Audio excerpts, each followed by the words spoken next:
최근 수년 사이에 모두가 놀랄 만큼 성장한 나라 대한민국.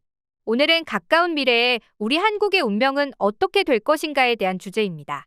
아주 먼 옛날 나라의 미래를 예측한 원효대사부터 시작해서 세계 각 분야의 저명한 학자들이 한국의 미래에 대해 남긴 예언까지 천천히 소개해드리도록 할 텐데요.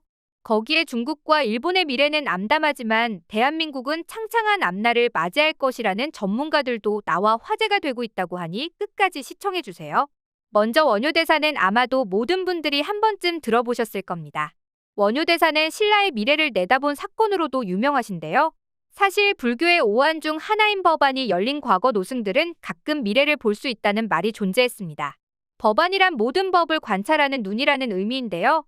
오랜 수행 덕분에 법안이 열린 노승처럼 원효대사 역시 자신이 살았던 시대보다도 약 1000년 후의 일에 대해 짐작했죠.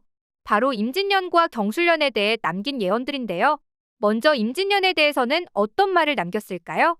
원효대사는 이렇게 말했습니다. 임진년에 끔찍한 난이 찾아와 백성들은 도탄에 빠지게 된다. 모두가 말은 화려하지만 실제 행동이 없어 결국 이루어지는 게 없고 문반만 받들고 무반을 천시하는 조정이 서로 다투는 도중 강사는 초토화되는구나. 실제 임진년인 1592년 4월은 조선과 일본의 전란이 터진 날입니다. 일본 12만 대군이 갑작스럽게 어마어마한 군사들로 부산 앞바다를 시커멓게 뒤덮은 날이죠. 이어 경술련에 대해서는 경술련이 무르익었을 때 적이 침략하고 많이 그때 나라의 해와 달이 그 색을 잃어버렸다라고 짐작했습니다. 1910년인 경술련은 우리나라의 가슴 아픈 역사가 담긴 해입니다. 바로 경술국치인 한일병합조약이 있었죠. 일본 제국주의가 대한제국을 완전한 식민지로 만들기 위해 강제로 조약을 체결하면서 한국의 주권이 침탈당한 해입니다. 원효대사의 두 가지 예언 모두 딱 들어맞았던 것이죠. 그 후 조선시대의 또 다른 명승인 사명대사도 그 바통을 이어받아 예언을 남겼습니다. 사명대사는 원효대사가 앞서 경고했던 임진왜란 당시 왜를 상대하기 위해 어마어마한 수의 승려를 끌어모은 분으로 조선의 살떨리는 전투 능력을 겁내지 않고 몸소 보여준 분입니다. 인터넷 포털 사이트에 사명대사를 검색하면 임진왜란 때 나라를 구한 승려로 나오는 걸 확인할 수 있는데요. 실제 이름은 유정이지만 오늘날에는 그의 공훈을 존경한다는 뜻을 담아 사명대사로 부르고 있습니다. 사명대사는 소유욕이 없어 마음 공부를 많이 한 스님으로 앞날을 볼 수 있는 해안이 열렸으리라 짐작할 수 있겠습니다. 스님은 자신의 시대 이후 우리 한국의 미래에 대해 아주 구체적으로 말하였죠. 사명대사는 우선 조선의 기운이 이미 기울었기 때문에 1592년 임진왜란이 물러나고 난 다음에도 두 번의 망국의 난이 더 찾아올 것이라고 예언했습니다. 사명대사가 언급한 두 번의 망국의 난은 무엇일까요? 바로 정묘호란과 병자호란이었습니다. 조선 인조 때인 1600년대에 벌어진 전쟁인데요. 사명대사는 1610년에 돌아가셨지만 임진왜란이 끝나고서도 분명히 두 번의 난이 더 있으리라고 짐작했던 것이죠. 당시 조선은 이미 긴 외란으로 인해 아무것도 남지 않은 폐허 상태였습니다.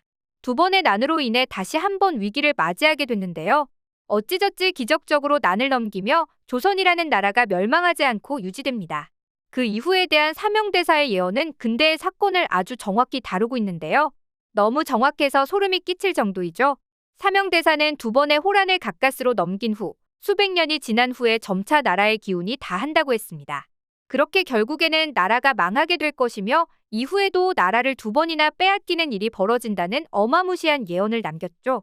다들 예상하셨겠지만 여기서 처음 나라를 뺏기는 것은 원효대사도 함께 짐작했던 일제의 조선강제합병을 의미한다고 볼 수 있겠습니다. 그리고 또 두 번 나라를 빼앗긴다는 것은 남과 북이 각각 미국과 소련의 신탁 통치를 받게 되는 걸 의미하죠. 사명대사의 예언은 여기서 멈추지 않았습니다. 엎친 데 덮친 격으로 우리 동쪽끼리 멸망으로 치닫는 끔찍한 싸움을 벌이게 될 텐데 이때는 단지 나라가 아닌 민족 자체가 멸할 위기에 처하게 되지만 기적적으로 그 위기 또한 넘기게 될 우리 민족이다. 민족의 멸망까지 갈 뻔한 그 싸움은 바로 한국 전쟁이죠. 여기까지만 해도 정말 신기하지 않나요? 그런데 스님의 말씀은 여기서 끝나지 않습니다.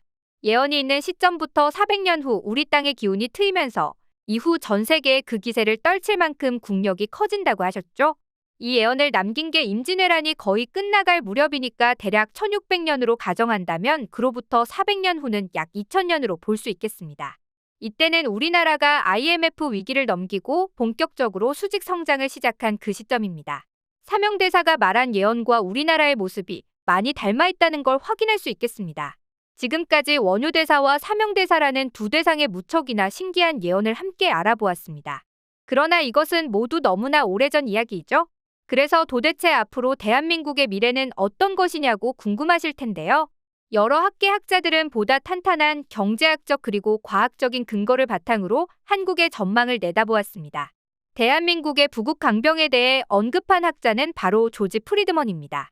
그는 미국의 유명한 정치외교학자이자 21세기의 노스트라다무스라고 불릴 만큼 세계적 명성을 얻고 있는 노련한 국제정세 분석가이자 미래 예측가인데요.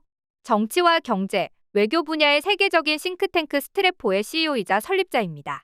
그가 쓴 국가안보, 정보전쟁, 컴퓨터 보안 그리고 지식 경영에 대한 수많은 브리핑과 칼럼은 전 세계 언론과 정부기관에서 최우선으로 검토해야 할 정보로까지 분류된다고 할 정도인데요. 실제로 매일 오전 미 국방부에 전 세계 동향 보고서를 제공하고 있는 세계 최고 정보 단체입니다. 이런 그가 우리나라에 대해 그리고 중국과 일본 3개국에 대해 어떤 전망을 내놓았을까요? 이것은 세계 많은 언론에서도 주목받았던 보고 내용인데요.